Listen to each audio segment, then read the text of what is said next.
கரங்கள் வைத்தி கத்திர சூத்திரம் பண்ணுவோமா? கத்தர் நல்லவர். ஹல்லேலூயா, ஹல்லேலூயா. வேதத்தை தொடர்ந்து ரெகுலராக வாசிக்கும் போது அநேக காரியங்கள் என் இருதயத்தில் ஆண்டவர் பேசினா அதை தான் குறித்து வைத்தேன். 2-3 நாளைக்கு முன்னாடி திருப்பி இன்றைக்கி என்ன பேசணும் அப்படிங்கும் போதும் இதை தான் ஆண்டவர் உணர்த்தினான். அதை இன்றைக்கி நம்ம பார்க்க போகிறோம். முதல்ல ஒரு வசனத்தை வாசிங்க. தானியேல் தீர்க்கதரிசியின் புஸ்தகம் 12ஆம் அதிகாரம் வாசிங்க. தானியேல் 12ஆம் அதிகாரம் 3ஆம் வசனம் வாசிங்க. 12:3. தானியேல் 12. ஞானவான்கள் ஆகாய மண்டலத்தின் ஒளியைப் போலவும் அநேகரை நீதிக்கு உட்படுத்துகிறவர்கள் நட்சத்திரங்களைப் போலவும் என்றென்றைக்கும் உள்ள சதா காலங்களிலும் சொல்லுங்க பிரகாசிப்பார்கள். கைகளை வைத்து கர்த்தரை ஸ்தோத்திரம் பண்ணுவோமா? ஆண்டவர் சொல்றாரு ஞானவான்கள், ரெண்டாவது அநேகரை நீதிக்கு உட்படுத்துகிறவர்கள். இப்போ தேவ ஜனங்களை ஆண்டவர் எப்படி எடுத்து உயர்த்துறார் பாருங்க. எப்படியா சொல்லுங்க? என்றென்றைக்கு வாயத்தர சொல்லுங்களேன். நட்சத்திரங்களைப் போல, வாயத்தர சொல்லுங்க, நட்சத்திரங்களைப் போல என்றென்றைக்கும் உள்ள சதா காலங்களிலும் பிரகாசிக்க வைக்கிறார். பக்கத்தில் கை சொல்லுங்களேன்.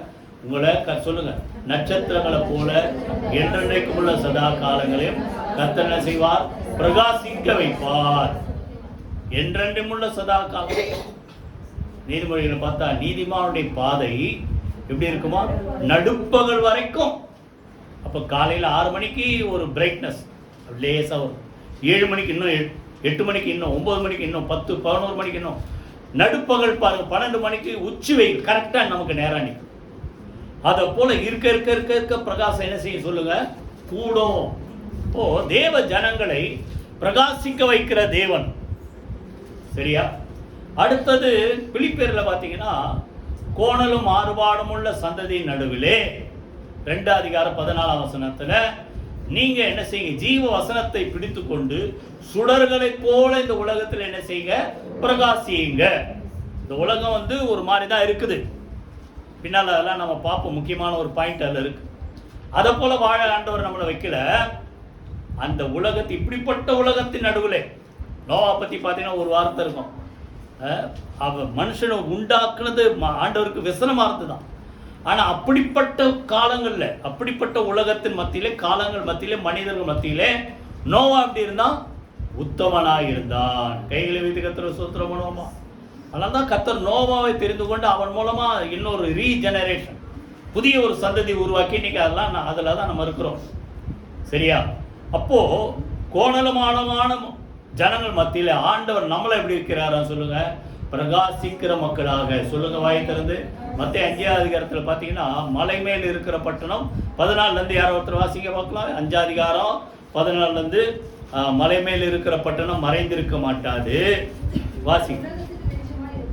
நீங்கள் உலகத்துக்கு வெளிச்சமாக இருக்கிறீர்கள், மலை மேல் இருக்கிற பட்டணம் மறைந்திருக்க மாட்டாது. விளக்கை கொளுத்தி மரக்காலால் மூடி வைக்காமல் விளக்கு தண்டின் மேல் வைப்பார்கள். அது அப்பொழுது வீட்டுள்ள யாவருக்கும், எல்லாருக்கும் வெளிச்சம் கொடுக்குற மாதிரி, உயர்வான இடத்துல விளக்கு வைக்கிற மாதிரி உங்களை ஆண்டவர் சொல்லுங்க எந்த இடத்துல வச்சுக்க? நட்சத்திரங்களை போல. புரியுதா? ஆக்சுவலாக நட்சத்திரத்துக்கு பயங்கரமான பிரகாசம் உண்டு. ஆனால் அது ரொம்ப ஹைட்டில் இருக்குது. பூமி கிட்ட சூரியன் இருக்கிறதால, புரியுது? எத்தனை பேர் புரியுது? ஒவ்வொரு நட்சத்திரம் ஒரு சூரியனுக்கு ஈக்குவல் சொல்கிறான். இன்னும் அதை விட பெருசெல்லாம் இருக்குது. அது ரொம்ப டிஸ்டன்ஸில் இருக்குது. சூரியன் நமக்கு ரொம்ப கிட்ட இருக்கு. அதனோட உபக்கோள் தான் நம்ம. அப்போ அப்படி இருக்கும்போது அந்த பிரைட்னஸ் நமக்கு அப்படி தெரியுது. அப்போது உயரமான இடத்துல வைக்கிற அந்த ஒரு விளக்க போல உங்களை என்ன செய்வார்? நட்சத்திரங்களை போல என்ன செய்வார் சொல்லுங்க? பிரகாசிக்க. எப்படி? எதன் மூலமா? இவ்விதமாய் 16 மனுஷர் உங்கள் நற்கிரிகளை கண்டு பரலோகத்தில் இருக்கிற உங்கள் பிதாவை மகிமைப்படுத்தும்படி உங்கள் வெளிச்சம் அவர்களுக்கு முன்பாக பிரகாசிக்க கடவுங்க. வெளிச்சம் அவங்களுக்கு முன்னாடி எப்படி வெளிச்சம் வரும்? உங்கள் நற்செயல்கள் மூலமாக. உலகத்து மனிதர் போல நம்ம இல்லாமல், நம்ம வித்தியாசமாக நல்ல மக்களாக இருந்தால் நம்மளை பார்க்குறவங்க இவங்க நிஜமாவே ஆண்டவர் பிள்ளைங்கன்னு சொல்லுவோம். கை வைத்து கர்த்தரை ஸ்தோத்திரம் பண்ணுவோம். அந்த நற்கிரி மூலமாக கர்த்தருடைய நாமம் மகிமைப்படும். அவருடைய வெளிச்சம் நம் மூலமாக வெளிப்படும். கைகளை வைத்து கர்த்தரை ஸ்தோத்திரம். அதனால தான் சொல்கிறார், இதோ இருள் ஜனங்களையும் காரிருள் ஜனங்களையும், இருள் பூமியை காரிருள் ஜனங்களை மூட, ஆனாலும் உன்மேல் கர்த்தர் உதிப்பார். உதிக்கிற உன் ஒளியின் இடத்துக்கு ஜாதி ஜனங்கள் என்ன செய்வாங்க? நடந்து வருவார்கள். புரியுதா? அப்ப நட்சத்திரங்களை போல கர்த்தர் நம்மளை என்ன செய்கிறார் சொல்லுங்க? பிரகாசிக்க வைக்கிறார். ரெண்டாவது, நட்சத்திரங்களை போல நம்மளை ஆசீர்வதிக்கிறார். ஆபிரகாம் அழைத்து என்ன சொல்றாரு? வெளியே வந்து எங்க பாரு, வானத்தை அண்ணாந்து எதை பாரு? நட்சத்திரத்தை பாரு, முடிஞ்சா என்ன அவனால என்ன முடியல. அப்போ சொல்றாரு ஆண்டவர், உன்னால என்ன முடியல, உன்னுடைய சந்ததி, ஒரு பிள்ளை கூட இல்லைங்க 75 வயசுல, புரியுதா? உன்னுடைய சந்ததி இவ்வனமா இருக்கின்ற நட்சத்திரத்தை போல. அதே போல ஆண்டவர் அப்படி பெருக செய்து அதை நிறைவேற்றி முடித்தார் என்றதை எங்க சொல்றார் தெரியுமா? உபாகம் 1:10 சொல்றார். புரியுதா? உங்களை இந்நாளில் இருக்கிறது போல என்ன செய்வார்? நட்சத்திரங்களை போல உங்களை பெருக வைத்திருக்கிறார். புரியுதா? ஆபிரகாம் ஒரு பிள்ளை கூட இல்லை, ஆனா நட்சத்திரத்தை போல பெருக வைத்தார் சொல்லிட்டு, அதை போல இப்போ நட்சத்திரத்தை போல பெருகி இருக்குங்க. இதுவும் பத்தாதுன்னு 1:11 என்ன சொல்றாரு? நீங்கள் இந்நாளில் இருக்கிறதை போல 1000 மடங்கு அதிகமாகும்படி கர்த்தர் உங்களை என்ன செய்வார்? ஆசீர்வதிப்பார். கைகளை வைத்து கர்த்தர் ஸ்தோத்திரம் பண்ணுவார். கவனிங்க, நட்சத்திரத்தை போல உயர்த்துவார். அநேக மக்களுக்கு நீங்க என்ன செய்வீங்க? வெளிச்சம் கொடுக்குற மக்களா இருப்பீங்க. ரெண்டாவது, நட்சத்திரத்தை போல சொல்லுங்க, கர்த்தர் உங்களை பெருக செய்வார். கைகளை வைத்து கர்த்தர் ஸ்தோத்திரம் பண்ணுவோமா? இப்போ நான் வரேன், அந்த பாயிண்ட்டுக்கு வரேன். நான் தொடர்ந்து பைபிள் படிக்கும்போது நிறைய விஷயம், இந்த ஸ்டார்ஸ் குறித்து நிறைய விஷயம், அதை தான் இன்னைக்கு நம்ம பார்க்க போகிறோம். அப்போது நம்மளை கர்த்தர் பெருக செய்யணும், உயர்த்தணும், அநேக மக்களுக்கு நீங்கள் வெளிச்சம் கொடுக்குற மக்களாக இருக்கணும்னா இந்த நட்சத்திரங்களை குறித்து அநேக சத்தியத்தை ஆண்டவர் பைபிள் எழுதியிருக்கார். எப்படிப்பட்ட நட்சத்திரமா நம்ம இருக்க வேண்டும்? எதை படிச்சிருக்கீங்களா? எப்படிப்பட்ட சொல்லுவாய் திறந்து நட்சத்திரம் நிறைய படிச்சிருப்பீங்க. எப்படிப்பட்ட நட்சத்திரமா நம்ம இருக்கணும்? அப்பதான் நம்ம அநேக மக்களுக்கு ஆசீர்வாதமா இருக்க முடியும். முதல்ல வாசிங்க, இப்போ மத்தேயு 2:9, 10. யாராவது வாசிங்க. மத்தேயு 2:9, 10. ராஜா சொன்னதை அவர்கள் கேட்டு போகையில், இதோ அவர்கள் கிழக்கிலே கண்ட நட்சத்திரம் பிள்ளை இருந்த ஸ்தலத்திற்கு மேல் வந்து நிற்கும் வரைக்கும் அவர்களுக்கு முன் சென்றது. அப்போ கிழக்குல ஒரு நட்சத்திரத்தை பார்க்குறாங்க. கிழக்குல இருந்து சாஸ்திரிகள், ஞானிகள், புரியுதா? நட்சத்திரத்தை பார்த்து இங்க ஒரு ராஜா, யூதருக்கு பிறந்திருக்கிற ராஜாவை ஒருத்தர் பிறந்திருக்கிறார், அதான் ஒரு ஸ்டார் தோன்றி இருக்கிறது. இதெல்லாம் பார்த்தா நிறைய விஷயம் பழைய பாடல இருக்குது, புரியுதா? அப்போ ஒரு நட்சத்திரம் வந்தவொடனே ஒரு, அதாவது என்ன சொல்றது, சாதாரணமான ஒரு மக்கள்ல எத்தனையோ ராஜாக்கள் உலகத்துல அந்த காலத்துல இருந்தாங்க. இயேசு பிறக்கும்போது, புரியுதா, ஆளுகை செய்தாங்க. ஆனா விசேஷமான ஒரு ராஜா இருக்கிறார், அதனாலதான் ஒரு விசேஷமா ஒரு நட்சத்திரம் வந்திருக்குதுன்ட்டு அவரை பார்க்கணுன்ட்டு அவரை என்ன செய்யறாங்க, தேடி வரும்போது அந்த இடத்துக்கு போற வரைக்கும் அந்த நட்சத்திரம் என்ன பண்ணுச்சா சொல்லுங்க, அவர்களுக்கு முன் சென்றது. அப்போ அந்த நட்சத்திரம் நல்லா கவனிங்க, என்ன பண்ணுச்சு சொல்லுங்க, அவங்கள வழி நடத்தினது. கையில வீட்டு கத்திர சோத்திரமா. இப்ப சொல்லுங்க, அந்த நட்சத்திரமா நீங்க இருக்கணும்னா நீங்க யாருக்கு நேரா ஜனங்களை வழி நடத்தணும்? சொல்ல மாட்டீங்களே, ஆண்டவருக்கு நேரா ஜனங்களை என்ன செய்யணும்? வழி நடத்தணும். அவர் இருக்கிற இடம் வரைக்கும் அவர்களுக்கு முன் சென்று அந்த இடத்துல வந்து நிற்கிற வரைக்கும் என்ன செய்தது? முன் சென்றது. அவர்கள் அந்த நட்சத்திரத்தை கண்டபோது சொல்லுங்க, மிகுந்த ஆனந்த சந்தோஷம். சாதாரண சந்தோஷம் சொல்லுங்க, வாய் தரது, மிகுந்த ஆனந்த சந்தோஷம் அடைந்தார்கள். கைகளை வைத்து கத்திர சூத்திரம் மூலமா, புரியுதா? அப்ப நல்லா கவனிங்க, உங்களை பார்க்கும்போது மற்றவங்க சொல்லுங்க, உங்களை பார்த்து என்ன செய்யணும் சொல்லுங்களேன், சந்தோஷப்படணும். கைகளை வைத்து கத்திர சூத்திரம். ரெண்டாவது, உங்களுக்குள்ள இருக்கிற சந்தோஷம் சொல்லுங்க, வாய் திறந்து, உங்களுக்குள்ள இருக்கிற சந்தோஷம் அவங்களுக்கு வரணும்.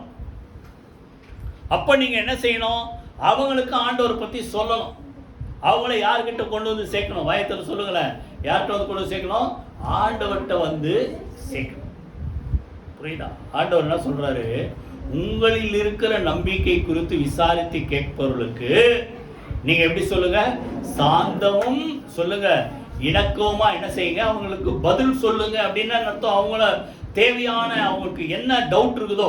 இந்த உலகத்தில் நிறைய பேர் இயேசுவை பத்தி சும்மா கேள்விப்பட்டிருப்பான். இயேசுவை பத்தி தெரியாதவங்க யாரும் இல்லை, ஓரளவு தெரிஞ்சிருப்பான். ஆனா அவர் என்ன செஞ்சார், உலகத்துல எதுக்காக பிறந்தார், புரியுதா, அவரால் என்ன செய்ய முடியும், உங்களுக்கு அவர் என்ன செய்தார், இதெல்லாம் மற்றவர்களுக்கு சொல்லி உங்களுக்குள்ள இருக்கிற அந்த சந்தோஷத்தை சொல்லுங்க, மற்றவர்கள் பெற்றுக்கொள்ளும்படியாக அந்த ஜனங்களை என்ன செய்யணும் சொல்லுங்க.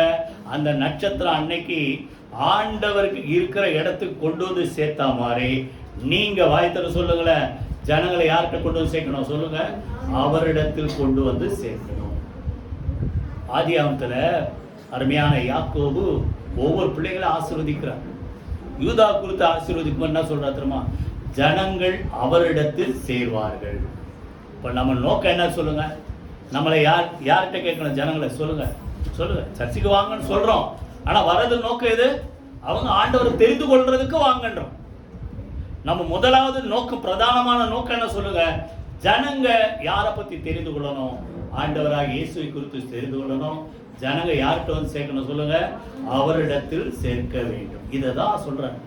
அந்த நட்சத்திரம் சொல்லுங்க அவர்களை ஆண்டவருக்கு நேரா என்ன செய்தது சொல்லுங்க, வழி நடத்தினது. இப்போ நீங்க யோவான் 1ஆம் அதிகாரம் நீங்க எடுத்து படிச்சு பாருங்க. ஒவ்வொருத்தரும் அப்படியே செயின் மாதிரி என்ன சொல்றது, ஒரு ரிலே மாதிரி கரெக்டா அப்படியே பாஸ் ஆகிட்டே இருக்கு பாருங்க. முதல்ல 36ஆம் வசனத்துல பாத்தீங்கன்னா முதல்ல யோவான் சொல்றாரு, இதோ உலகத்தின் பாவத்தை சுமந்து தீர்க்கிற தேவாட்டுக்குட்டி. சரியா? அப்போ 2 சீஷர்கள் புரியுதா, அவங்க இருக்கிறாங்க. 36ல பாத்தீங்கன்னா அவர் சொல்ற இதோ தேவாட்டுக்குட்டி சொன்ன அவன் அப்படி 37ல அப்படி சொன்னதை கேட்டு அந்த 2 சீஷரும் இயேசுவுக்கு பின் சென்றார்கள். அப்போ இதை அந்த ரிலே ஆரம்பிக்கிறது யார் சொல்லுங்க, ரிலே ரேஸ்ன்னு வச்சுங்களேன். யார் ஆரம்பிக்கிறது, யோவான் ஆரம்பிக்கிறார். இதோ வார் தேவாட்டுக்குட்டி. இந்த சத்தத்தை கேட்டு அந்த 2 பேர் என்ன பண்றாங்க, அவங்களோட அந்த 2 சீஷர்கள் இயேசு பின்னால் போறாங்க. இப்ப இவங்க 2 பேர் பின்னால போகும்போது அவங்க கேட்கிறாங்க, ரபி நீர் எங்கே தங்கி இருக்கிறீன்னா, அவர் என்ன சொல்றார், ஆண்டவர் வந்து பாருங்கள் என்றார். அடுத்த பிறகு பாத்தீங்கன்னா இந்த 2 பேர்ல ஒருத்தர் யாரு, அந்திரேயா, சீமோன் பேதுருடைய சகோதரனாகிய அந்திரேயா. அவன் என்ன பண்றான், 41ஆம் வசனம் வாசிங்க. அவன் முதலாவது தன் சகோதரனாகிய சீமோனை கண்டு மேசியாவை கண்டோம் என்று சொன்னான்.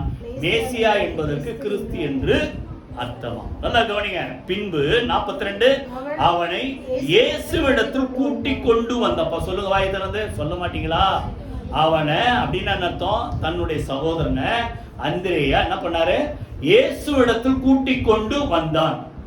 நெஞ்ச தொட்டு சொல்லுங்க, எத்தனை பேரை நீங்க கூட்டிட்டு வந்திருக்கீங்க.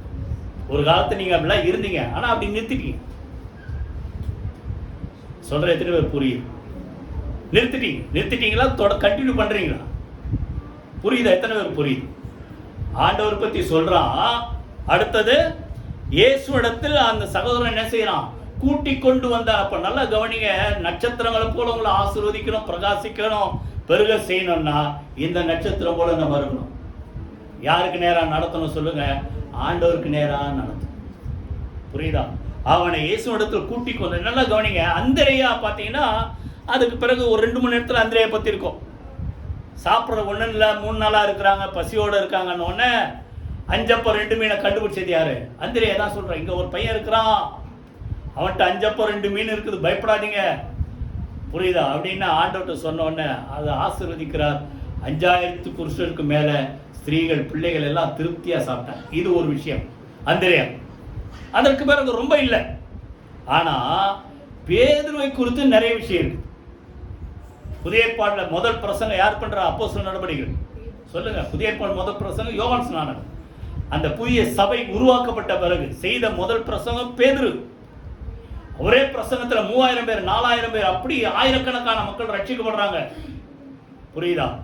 அப்போ அந்திரேயா தெரியுமா, இந்த பேதுரு மூலமா தான் புதிய ஏற்பாட்டு சபை ஆரம்பிக்க போகுது. இந்த பேதுரு மூலமா தான் 3000 பேர் 4000 பேர் என்ன செய்வாங்க, ஆண்டவர்கிட்ட. தெரியாது அவர் வேலை என்னது, ஆண்டவர்கிட்ட கூட்டிட்டு வர்றதுதான். இப்ப நல்லா கவனிங்க, நீங்க எதையாவது ஆண்டவருக்கா செய்யணும், நில்லுங்க. அந்த நட்சத்திரம் சொல்லுங்க, ஜனங்களை யாருக்கு நேரா நடத்துனது சொல்லவே மாட்டீங்களே, ஆண்டவருக்கு நேரா நடத்தினது.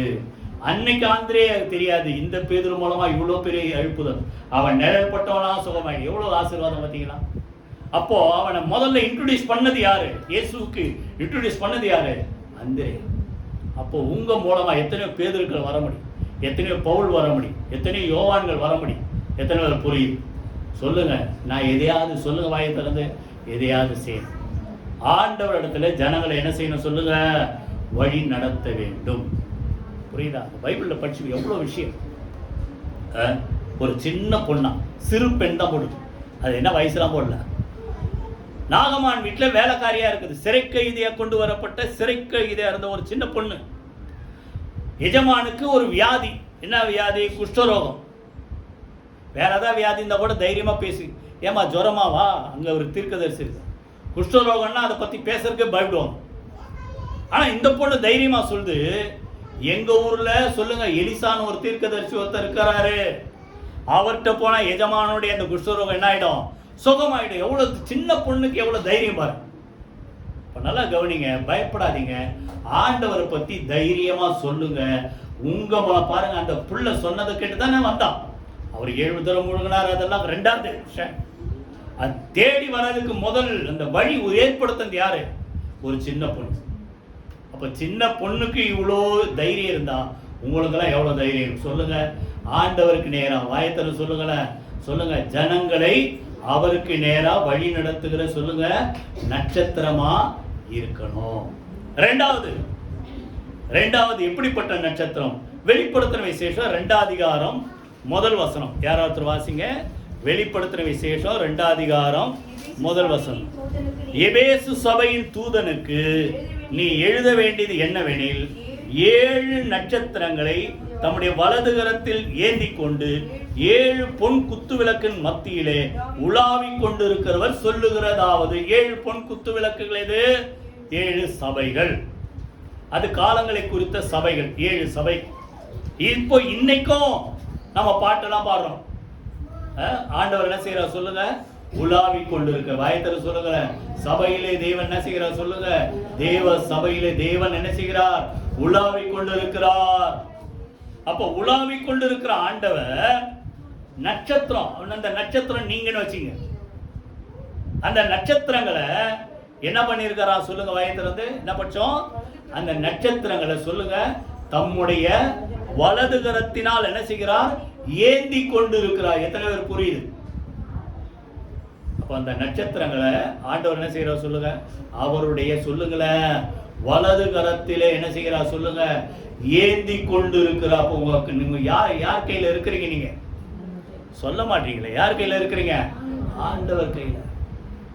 சொல்றார், இதோ நான் உன்னை என் உள்ளங்கையிலே வரைந்திருக்கிறேன். அப்படின்னா அர்த்தம், நீ உன் குடும்பம் அவர் கையில வரையப்பட்டிருக்கிறீங்க, பொறிக்கப்பட்டிருக்கிறீங்க. அர்த்தம், உங்களை அவர் என்ன செய்யறார்? ஏந்தி கொண்டு இருக்கிறார். ஏசாயா 41:10 சொல்லுங்க, என் நீதியின் வலது கரத்தினால் சொல்லுங்க, நான் உனக்கு பலப்படுத்தி உனக்கு சகாயம் செய்வேன். என் நீதியின் வலது கரத்தினால் என்ன செய்வேன் சொல்லுங்க? நான் உங்களை என்ன செய்வேன்? தாங்குவேன். கைகளை வீதி கத்திர சூத்திரமான. அப்போ நீங்க இதெல்லாம் அவர் சொல்றபடிலாம் அவருக்கு பிரயோஜனமா இருந்தா உங்களை எங்க வச்சிருப்பார் சொல்லுங்க? வாயத்தர சொல்ல மாட்டீங்களா? கையில வச்சு ஏந்துவார். இன்னைக்கு வீட்டில் பார்த்தீங்கன்னா ஒரு 4 பிள்ளைங்க, யார் வீட்டில் 4 பிள்ளைங்க இருக்க தெரியல, சரி விட்டுறேன், 4 5 ஏதோ இருக்குது. யாரா ஒரு பிள்ளைய நீ கொஞ்சம் என்ன சொல்ற, கொஞ்சம் அதுக்கு அட்வான்ஸ் கொடுத்து அது கொஞ்சம் அதை கவனமாக பண்ணி அதை கொஞ்சம் ஏதாவது ஸ்பெஷலாக கவனிச்சிங்கன்னா அடுத்த பிள்ளைங்க என்ன சொல்லும்? நான் அவனை மாத்திரம் தூக்கி சுமக்கிறேன், அவனை மாத்திரம் தூக்குறேன். புரியுதா? இதை போலதான் நீங்க ஸ்பெஷல். வாயத்தில் சொல்லுங்க, நீங்க ஸ்பெஷல். சொல்லுங்க, யார் கையில இருக்கிறீங்க? அவர் கைகளை வலது கரத்தில் சொல்லுங்க. கர்த்தர் என்ன செய்கிறார் சொல்லுங்க? ஏந்தி கொண்டு இருக்கிறார். கைகளை வீதி கர்த்தர் சூத்திரம் பண்ணுவோமா? இது எப்ப ஆரம்பிச்சாரா?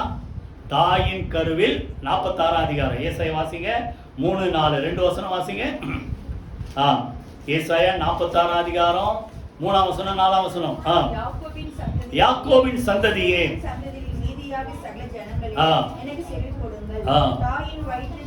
நல்ல கவனிங்க. எப்பத்திலிருந்து ஆரம்பிச்சாரா? எந்த தாயின் வயிற்றில் தோன்றினது முதல், கர்வா உருவானது முதல் உங்களை ஏந்தி உற்பத்தியானது முதல் உங்களை நான் தாங்கினேன்.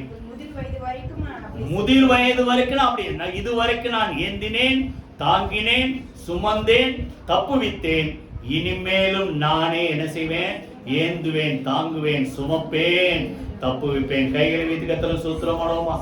அப்போ உள்ளங்கையிலே வலது கரத்துல சொல்லுங்க, வலது கரத்துல நம்மளை என்ன செய்கிறார் சொல்லுங்க. நீங்க அவர் கைக்குள்ளான ஒரு ஆடுகளா இருந்தா, அவர் பிரியப்படி நடக்கிற ஒரு நட்சத்திரமா இருந்தா, எத்தனை பேர் புரியுது?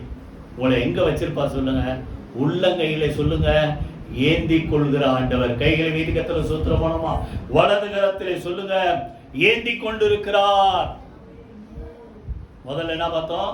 முதல்ல நம்ம கடமை ஆண்டவர் நேரா ஜனங்களை நடத்தும், ஆண்டவர் பத்தி மற்றவங்களும் சொல்லணும். இப்பெல்லாம் இருந்தா உங்களை தூக்கி என்ன செய்வார்? பாராட்டும். ஃபாதர் நல்ல ஒரு பாட்டு பாடிக்கல, என்னது? தாளாட்டுவார், சீராட்டுவார். இன்னொன்று கர்த்தர்காரங்க என் மேல், அதில் ஒரு வரையும் புரியுதா? இப்போ நல்லா கவனிங்க, நேரம். அடுத்தது மூணாவது, எப்படிப்பட்ட நட்சத்திரமா நம்ம இருக்கணும்? நியாயாதிபதிகள் 5ஆம் அதிகாரம் 20ஆம் வசனம். யாரோ ஒருத்தர் வாசிங்க. நியாயாதிபதிகள் 5ஆம் அதிகாரம் 20ஆம் வசனம். நல்லா கவனிங்க, எல்லாரும் எடுத்துட்டீங்களா? 5ஆம் அதிகாரம் 20, 308வது பக்கம், பழைய ஏற்பாடு. வானத்திலே யுத்தம் உண்டாயிற்று, நட்சத்திரங்கள் தங்கள் அயனங்கள்னா தங்களுடைய இடங்களிலிருந்து சிசராவோட யுத்தம் பண்ணின. நல்லா கவனிங்க, நட்சத்திரங்கள் என்ன பண்ணிச்சான் சொல்லுங்க? யுத்தம் பண்ணின. இங்க வந்து ஆக்சுவலா இது எதை குறிக்குன்னா, ஏஞ்சல்ஸ் வந்து யுத்தம் பண்றாங்க. இப்போ இங்க ஆண்டவர் அதை எப்படி மீன் பண்றாரு? நட்சத்திரங்கள் என்ன செய்து சொல்லுங்க? என்ன செய்ய? தேவனுக்காக என்ன செய்துதான்? யுத்தம் பண்ணுச்சு. கைகளை வைத்து கர்த்தரை ஸ்தோத்திரம் பண்ணுவோம். அப்போ நீங்க எப்படிப்பட்ட, மூணாவது சொல்லுங்க, எப்படிப்பட்ட நட்சத்திரமா இருக்கணும் சொல்லுங்க? யுத்தம் பண்றேன்னா போய் நம்ம பம்பு சண்டைக்கு போயிட்டு சண்டை பிடிச்சி அடி உத இப்படி இல்லை, அப்படி இல்லை. ஆண்டவருக்காக போராடுகிற சொல்லுங்க. இப்ப புரியுதா? ஆண்டவருக்காக யுத்தம் பண்ணுகிற சொல்லுங்க, ஆண்டவருக்காக போராடுகிற சொல்லுங்க நட்சத்திரமா நீங்க என்ன செய்யணும்? இருக்கணும். அங்க பாத்தீங்கன்னா அந்த அதிகாரத்துல பார்த்தா ஒரு சில மக்கள் குரூப்பை குறித்து சொல்றாரு. 15ஆம் வசனம் வாசிங்க. அதிலே 5ஆம் அதிகாரம் 15. இசக்காரின் பிரபுக்கள் தெபோராலே கூட இருந்த அந்த அம்மா நியாயாதிபதியா தீர்க்கதரிசியா இருந்து இதெல்லாம் வழி நடத்துது. அவங்க கூட சேர்ந்துக்கிட்டாங்க. ஒரு குரூப் அவங்க கூட சேர்ந்துக்குச்சு. அடுத்த குரூப் ரூபனின் பிரிவினைகளால் உண்டான இருதயத்தின் நினைவுகள் மிகுதி. அடுத்த குரூப் எதிர்த்து நிற்குது, பிரிவினை. சொல்லுங்க, நீங்க ஆண்டவர் பக்கம் இருக்கிறீங்களா, எதிர்பக்கம் இருக்கிறீங்களா? ஆண்டவருக்கா யுத்தம் பண்ணணும், ஆண்டவருக்கா போராடணும். பவுல் சொல்றார், நான் உங்களுக்காக போராடி ஜெபிக்கிறது போல நீங்கள் என்ன செய்யுங்க? போராடி ஜெபிங்க. புரியுதா? அப்ப அடுத்தது கீலேயாத் மனுஷர் 17 வாசி. யோர்தானுக்கு அக்கறையில இருந்து விட்டார்கள். அப்ப என்ன அர்த்தம்? நமக்கு ஏண்டா வம்புன்ட்டு ஒதுக்கிட்டான் ஒரு கூட்டம். அடுத்தது தான் மனுஷர் கப்பல்களில் தங்கி இருந்தது என்ன? ரெஸ்ட் எடுக்கிறாங்க கப்பல்ல. இன்னொரு குரூப் ஆசேர் மனுஷர் கடற்கரையில தங்கி தங்கள் குடாக்களில் தாபரித்திருந்தது. எல்லாம் வந்து என்னது? நம்ம அமைதியா சுகமா ஆண்டவர் ஏதோ இது வந்து ஆண்டவர் அறியாத ஜனங்கள், ஆண்டவர் தெரிஞ்சவங்க தான். நல்லா கவனிங்க, இது எல்லாருமே யாரு? இந்த குரூப் எல்லாம் இஸ்ரவேல் ஜனங்களுடைய கோத்திரங்கள். இப்ப தேவ ஜனம்தான். ஒரு ஜனம் யுத்தத்துக்கு கூட வந்து ஒன்னா நிக்குது. ஒரு ஜனம் என்ன பண்ணுது? ஆப்போசிட்டா பேசுது, பிரிவினை பேசுது. ஒரு ஜனம் என்ன பண்ணுது? கப்பல்ல தங்கி ரெஸ்ட் எடுக்குது. ஒரு ஜனம் என்ன பண்ணுது? குடாக்கல் அப்படின்னு நல்லா கல்ஃப்ல உட்காந்துக்கிட்டு என்ன பண்ணுது? சோகமா இருக்குது, ரெஸ்ட் எடுக்கு. இப்போ இதெல்லாம் ஆண்டவர் பிரியம் இல்லை. யாருக்கு தான் பிரியம்? அவருக்காக வாயை திறக்க மாட்டீங்க. அவருக்காக போராடி யுத்தம் பண்ணுகிறவர் தான் அவருக்கு பிரியம். இப்போ 18 சொல்றாரு பாருங்க, செபுலோனும் நப்தலியும் போர்க்களத்து முனையிலே தங்கள் உயிரை எண்ணாமல் மரணத்துக்கு துணிந்து நின்றார்கள். கைகளை வைத்து கர்த்தரை ஸ்தோத்திரம் பண்ணுவோம். பவுலும் பர்னபாவை ஒரு வார்த்தை, தங்கள் பிராணனை எண்ணாமல் ஆண்டவருக்காக என்ன செய்தாலாம்? என்ன செய்தார்? ஊழியம் செய்தார்கள். கைகளை வைத்து கர்த்தரை ஸ்தோத்திரம் பண்ணுவோம். அப்ப நல்லா கவனிங்க. மூணாவது சொல்லுங்க, எப்படிப்பட்ட நட்சத்திரமா இருக்கணும் சொல்லுங்க? ஆண்டவருக்காக போராடி யுத்தம் பண்ணுகிற நட்சத்திரமா நீங்க இருந்தா கர்த்தர் உங்களுக்காக யுத்தம் பண்ணுவார். யோசுவா வந்து ஆண்டவருக்காக யுத்தம் பண்றார். யாத்ரா 17 அதிகாரத்திலே அங்கே ஒரு யுத்தம் இருக்கு. அதுக்கப்புறம் பார்த்தீங்கன்னா நியாயாதிபதிகள் யோசுவா காலத்தில் அந்த ஆயி ஜெயிச்சதுக்கப்புறம் கிபியோனின் குடிகளுக்கு விரோதமாக ஒரு கூட்டம் வருது. ராஜாக்கெல்லாம் சேர்ந்து வராங்க. அப்போது ஆயலோன் கிபியோன் அதான் அந்த வருது. அங்கே வந்தீங்கன்னா 10 அதிகாரம் எடுத்துக்க. யோசுவா 10 அதிகாரம்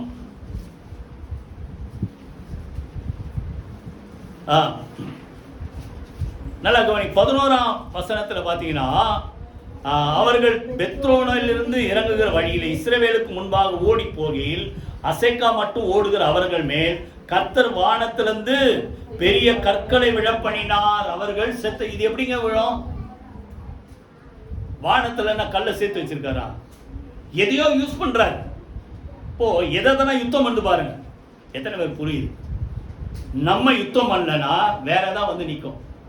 எஸ்தரை பார்த்து முத்தையா சொல்றாருல, இந்த காலத்துக்கு மௌனமா நீ இருந்தா வேறொரு இடத்துல இருந்து வரும்.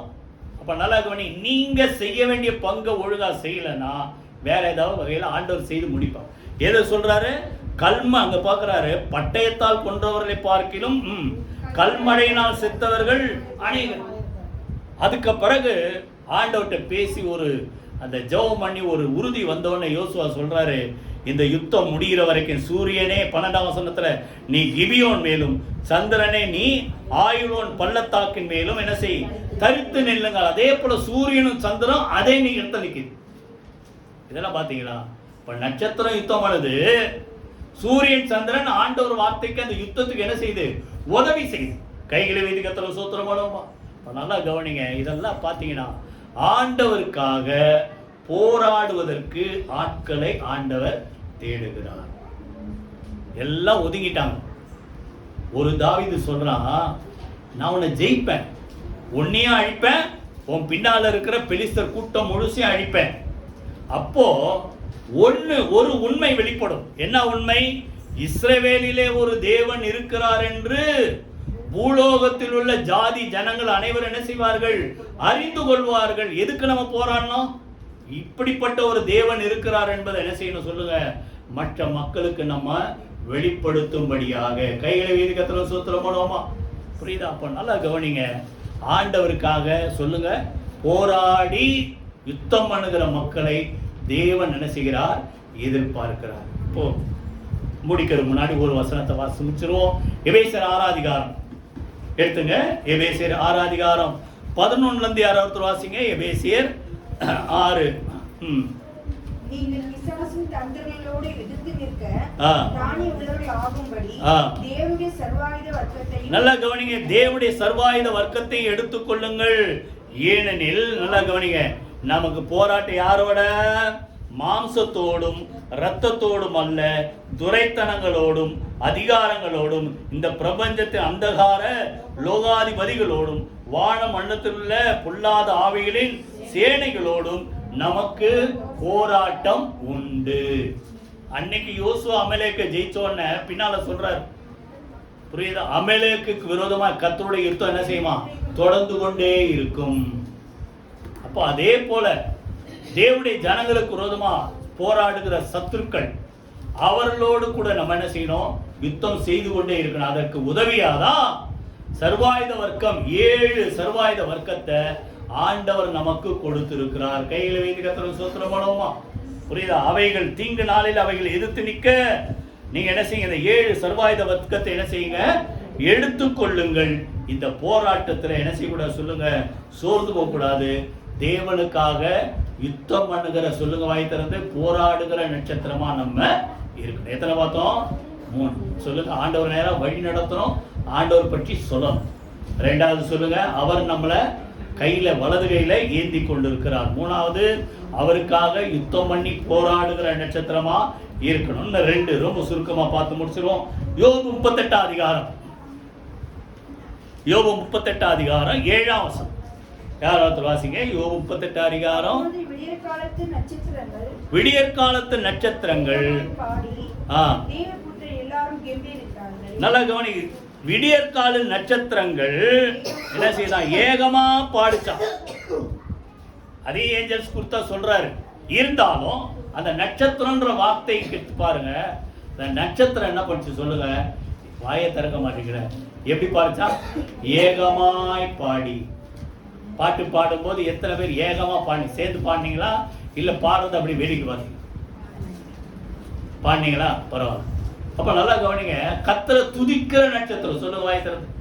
வாயத்தை சொல்ல மாட்டேங்க, சொல்லவே பயமா இருக்கா? கர்த்தரை சொல்லுங்க. கர்த்தரை துதிக்கிற நட்சத்திரம். ஏன்னா அவர் எங்க வாசம் பண்றார் சொல்லுங்க? துதிகள் நடுவிலே வாசம் பண்றார். எந்த இடத்துல அவரை நாமத்தை உயர்த்துறாங்களோ, பிரஸ்தாபப்படுத்துறாங்க, அவர்கள் நடுவிலே நான் இருக்கிறேன்னு சொன்னவர். நீங்க கர்த்தரை துதிக்க ஆரம்பிச்ச உங்க பக்கத்துல கர்த்தர் வந்து நிக்கிறார். புரியுதா? அப்போ அவரை துதிக்கிற நட்சத்திரம். இந்த சங்கீத பட்சம் பாருங்க, நம்ம அது ஏற்கனவே நம்ம பார்த்துட்டோம். எல்லாமே கர்த்தரை துதி. சூரியனை ஆகாய மண்டலத்துல சொல்லுங்க, வானங்கள்ல தூதர்களே, சூரியனே, சந்திரனே, நட்சத்திரங்களே, கர்த்தரை துதிங்க. அப்புறம் தண்ணியில இருக்கிற மச்சங்களே, ஆழங்கள்ல இருக்கிற ஜீவன்களே, அப்புறம் மிருகங்கள், காட்டுல இருக்கிற மிருகம், நாட்டுல இருக்கிற மிருகம், பறவைகள் எல்லாம் கர்த்தரை துதிக்குது. அடுத்தது மனிதர்கள், ராஜாவில இருந்து சின்ன குட்டி பிள்ளை வரைக்கும் கர்த்தரை துதியுங்கள். கைகளை வைத்து கர்த்தரை ஸ்தோத்திரம். அப்ப நீங்க நிச்சயமா அந்த லிஸ்ட்ல இருக்கிறீங்க. கர்த்தர் உங்கள்கிட்ட எதிர்பார்க்கிற சொல்லுங்க, இந்த ஜனத்தை அப்படிதான் எதுக்கு ஏற்படுத்தினாரா சொல்லுங்க? ஏசாயால இந்த ஜனத்தை நான் சொல்லுங்க எனக்கென்று ஏற்படுத்தினேன், இவர்களின் துதியை சொல்லி வருவார்கள். ஆனா இன்னைக்கு பிரச்சனை என்ன? அந்த 148ஆம் சங்கீதத்துல சொன்னபடி அதெல்லாம் துதிக்குது. யார் தான் துதிக்கிறது இல்ல? மனுஷன் துதிக்கிறது. நீங்க சொல்றீங்க மனுஷன் தான் என்ன செய்யறது இல்ல சொல்லுங்க, துதிக்கிறது இல்ல. ஏன்னா பாத்தீங்கன்னா அங்க அந்த அந்த ஏசாயா நான் சொன்னேன், அந்த இந்த ஜனத்தை ஏசாயா 43 அதிகாரத்துல இருக்கும். இவர்களின் துதியை சொல்லி வரான கர்த்தர் நம்மளை உருவாக்குனார். ஆனா அங்கேயும் பார்த்தா காட்டு மிருகங்கள், வலு சர்ப்பங்கள்லாம் அவரை கனம் பண்ணுதான். இஸ்ரவேல் அவரை என்ன செய்யல? கனம் பண்ணல. ஏன்னா சலிப்பு. நீ என்னை குறித்து என்ன பண்ண? மனம் சலித்து போனாய். ஏன் துதிக்க வரமாட்டது வாயே சொல்லுங்க? ஏன் வரல? ஏதோ சலிப்பு. யார் மேல சலிப்பு சொல்லுங்க? யார் மேல சலிப்பு? உங்க வீட்டுக்கார மேலேயா இல்ல வேற யார் மேலேயா? அவர் மேல சலிப்பு இருந்தா என் ஆண்டவர் கர்த்தரை துதிச்சாதானே இல்ல மாறும். இப்ப என்ன ஆகுது? அந்த சலிப்பு ஆமா அப்படின்ட்டு ஏதோ இவ்வளவு நாள் நானும் பார்க்கிறேன், ஒன்றும் நடக்கல. நல்லா கவனிங்க. நீங்க சலிக்கிறத விட்டுட்டு கர்த்தரை துதித்து கொண்டே இருங்க. கர்த்தர் நீங்க எதிர்பார்க்கிற காரியத்தை சீக்கிரமா சொல்லுங்க செய்து முடிப்பார். கையில் வைத்து கர்த்தரை சூத்திரமா நாங்க சொல்ற இதெல்லாம் நான் உருவாக்குனதுனால அந்த காட்டுல இருக்கிற ஜீவன்கள் எல்லாம் கர்த்தரை துதிக்குது, கனம் பண்ணுது. ஆனா என் ஜனங்களோ என்ன செய்யல? கனம் பண்ணல. புரியுதா? நல்லா கவனிங்க. கர்த்தரை துதிக்கிற நட்சத்திரமா இருக்கணும். கடைசியா ஒண்ணு யூதா நிருபம், ஒரே அதிகாரம் தான். யூதா நிருபம் 13ஆம் வசனம். யாராவது வாசிங்க. யூதா 13. எல்லாம் எடுத்துட்டீங்களா? 332வது பக்கம், புதிய ஏற்பாடுல 332வது பக்கம். என்ன சொல்றாரு ஆண்டவர்? தங்கள் அவமானங்களை நுரைத்தள்ளுகிற அமளியான கடல் அலைகளுக்கும் மார்க்கம் தப்பி அலைகிற நட்சத்திரங்களுமாய் இருக்கிறார்கள். இவர்களுக்காக என்றென்றைக்கும் காரிருளே என்ன செய்து வைக்கப்பட்டு. அப்படின்னு அர்த்தம், தேவனுக்கு எதிர்த்து நிற்கிறவங்க, தேவனுக்கு எதிர்த்து நிற்கிற மக்கள் எப்படிப்பட்ட நட்சத்திரமா இருக்கிறாங்களா சொல்லுங்க? மார்க்கம் தப்பி அலைகிற நட்சத்திரங்கள். அப்படின்னா அர்த்தம், இதுக்கு இப்படிதான் போனோன்ட்டு ஆண்டவர் ரூட் வச்சிருக்காரு. புரியுதா? அதுதான் அப்படி இப்படி போனோன்ட்டு. அதை தவறி நடந்தா அதுக்கு ஆபத்து, மற்றவங்களுக்கும் ஆபத்து. அதே போல ஆண்டவர் தம்முடைய ஜனங்கள் ஒவ்வொருவருக்கும் சொல்லுங்க இப்படிதான் நடக்கணும், இதை தான் செய்யணும்னு நம்மளுக்கு எழுதி கொடுத்துருக்கிறார். அதை விட்டு விலகினா தன் ஸ்தானத்தை விட்டு விலகுகிற மனுஷன் அப்படி போடு. புரியுதா? அப்போ இந்த வழியில நம்ம நடக்கணும் அப்படின்ட்டு ஆண்டவர் வச்சிருக்கிறார். அந்த வழியை விட்டு வேற வழியில விலகி போனா அதான் எப்படிப்பட்ட நட்சத்திரம் சொல்லுங்க? சொல்லுங்க, மார்க்கம் தப்பி இஷ்டம் போல அலைகிற. அதான் புரியுதா? இஷ்டம் போல அலைகிற நட்சத்திரங்கள் தேவனுக்கு என்ன செய்கிறார்கள்? அதுல பாருங்க, அதுல 6ஆம் வசனத்துல வாசிங்க, அதுலயே இருக்க பாருங்க. 6ஆம் வசனம் யூதாலே தங்களுடைய ஆதி மேன்மை காத்து கொள்ளாமல் தங்களுக்குரிய வாசஸ்தலத்தை விட்டு விட்ட தூதர்கள். புரியுதா? அது ரெண்டு விஷயம் இருக்குது. புரியுதா? அவன் இப்படிதான் இருக்கணும், தூதர்களுக்கு ஒரு கட்டளை வச்சிருக்கிறார். அவன் என்ன பண்ணா, நான் அவருக்கு மேல போவேன்ட்டு அந்த கூட்டத்தில் சேர்ந்து, புரியுதா, தேவனுக்கு சமமாவேன்னு சொல்லி அந்த ஸ்டேஜுக்கு மேல போக தன்னை உயர்த்தினான். புரியுதா? அது என்னது? ஆதி மேன்மை காத்துக்கொள்ளாத விழுந்து போன தூதர்கள். இன்னொரு குரூப் ஏஞ்சல்ஸோட தான் உலாவி வரணும் அப்படின்ட்டு ஒரு ரூட் வச்சா, இந்த ஏஞ்சல்ஸ் கடைசியில் இந்த நோவா காலத்தில் என்ன ஆச்சு? மனுஷ குமாரத்திகளோட கலந்தார்கள். அதனால என்ன வந்தது? ராட்சத புத்திரர்கள். இதெல்லாம் படிச்சிருக்கீங்களா? அப்போ இது ரெண்டாவது விஷயம். ஆதி மேன்மை இப்படிதான் இருக்கணும். ஏஞ்சல்ஸ்க்கு ஒரு ரூட் வச்சிருக்கார், ஒரு என்ன சொல்றது, ஒரு வாழ்க்கை முறை வச்சிருக்கிறார். அதை விட்டுட்டு வந்ததால கடைசியில் இப்படிப்பட்ட என்ன சொல்றது, ஆபத்தான பிறவிகள் பிறந்த. இதெல்லாம் அடிக்கிறது தான் நோவா காலத்தில் ஜலப்பிரளயத்தை உண்டாக்கி ஒரு புது சந்ததி நோவா மூலமா என்ன செய்தார்? ஆண்டவர் உருவாக்கி. எத்தனை பேர் புரியுது? அப்ப இதெல்லாம் என்ன அர்த்தம்? அந்த ஏஞ்சல்ஸ் வழி தப்பி போனாங்க. அப்ப நம்ம என்ன செய்யணும்? அவர் நமக்கென்று வைத்திருக்கிற அந்த ஓட்டத்துல என்ன செய்யணும் சொல்லுங்க? நமக்கு நியமித்திருக்கிற ஓட்டத்தில் எபிரேயர்ல தான் போட்டது, பொறுமையோடு என்ன செய்யணும்? நமக்குன்னு வச்சிருக்கிற இந்த ஓட்டத்தை விலகாதபடிக்கு. அடுத்தது, மார்க்கம் தப்பி அலையாதபடிக்கு நேர் வழியில போகணும். ஏசாயால ஒரு வார்த்தை, நீங்கள் இந்த பக்கம் சாயும் போதும், வலதுபுறம் சாயும் போதும், இடதுபுறம் சாயும் போதும் உங்க பின்னால ஒரு சத்தம் கேட்குமா? இந்த சத்தத்தை எத்தனை பேர் கேட்டிருக்கீங்க? உங்களை தான் பார்த்து கேட்கிறேன். மைண்ட் வந்து டைவர்ட் ஆகுது. நிச்சயமா நான் சொல்ற, பரிசுத்த ஆவியான ஜீவனுள்ள ஆண்டவர் உங்க மனசுல ஆண்டவர் பேசுவார். என்ன சொல்லுவாரு?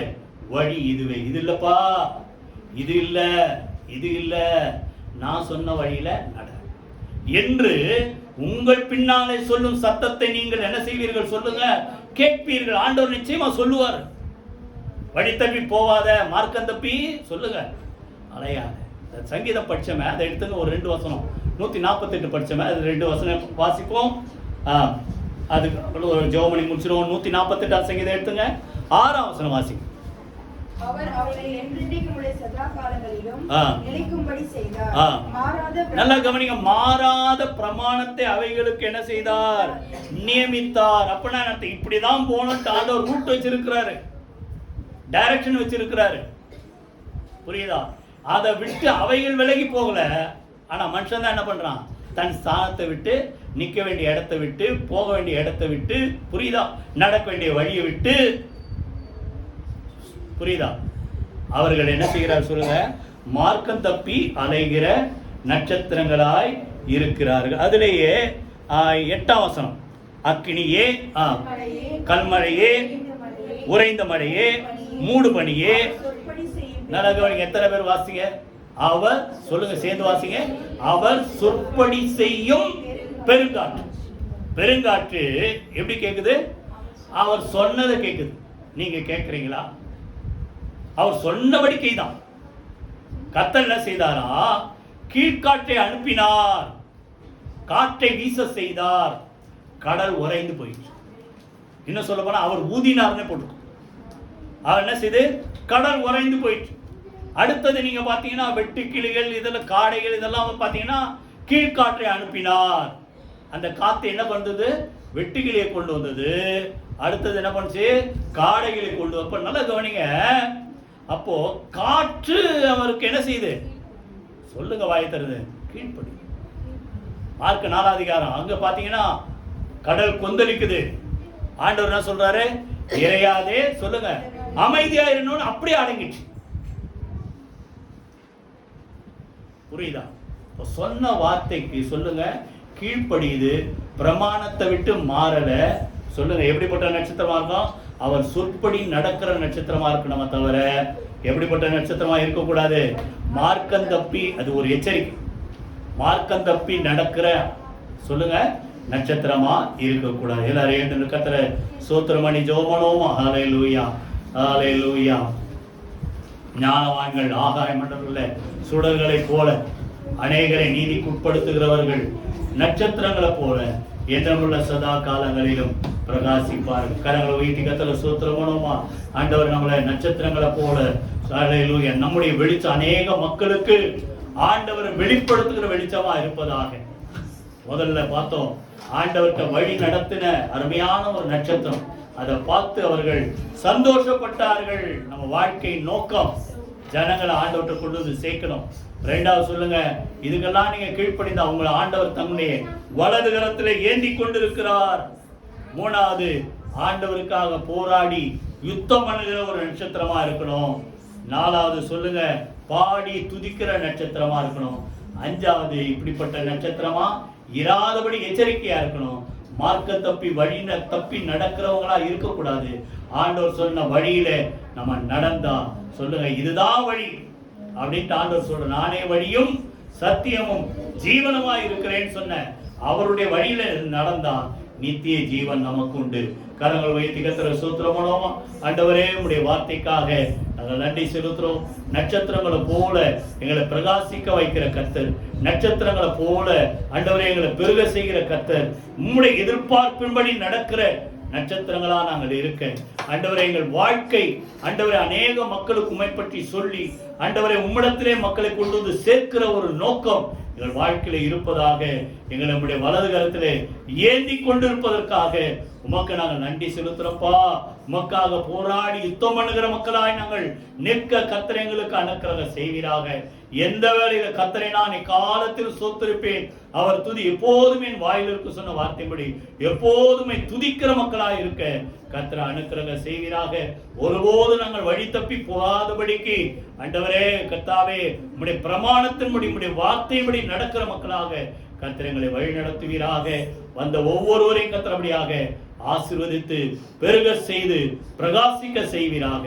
இயேசு கிறிஸ்துவின் ஜீவனுள்ள ஜெயமுள்ள நாமத்தில் ஜெபிக்கிறோம் நல்ல பிதாவே, ஆமென் ஆமென். நம்முடைய கர்த்தராகிய இயேசு கிறிஸ்துவின் கிருபை, பிதாவாகிய தேவனுடைய அன்பும் பரிசுத்த ஆவியானவருடைய அன்யோன்ய ஐக்கியமும் நம்மளோடு சகல பரிசுத்த அனைவரோடும் ஆண்டவராகிய இயேசு கிறிஸ்து வரைக்கும் மட்டும் இருப்பதாக. ஆமென். என் ஆத்துமாவே கர்த்தரை ஸ்தோத்திரி, என் முழுமே அவருடைய பரிசுத்த நாமத்தை ஸ்தோத்திரி. என் ஆத்துமாவே கர்த்தரை ஸ்தோத்திரி, அவர் செய்த சகல உபகாரங்களை மறவாதே. ஆமென் ஆமென். God bless you.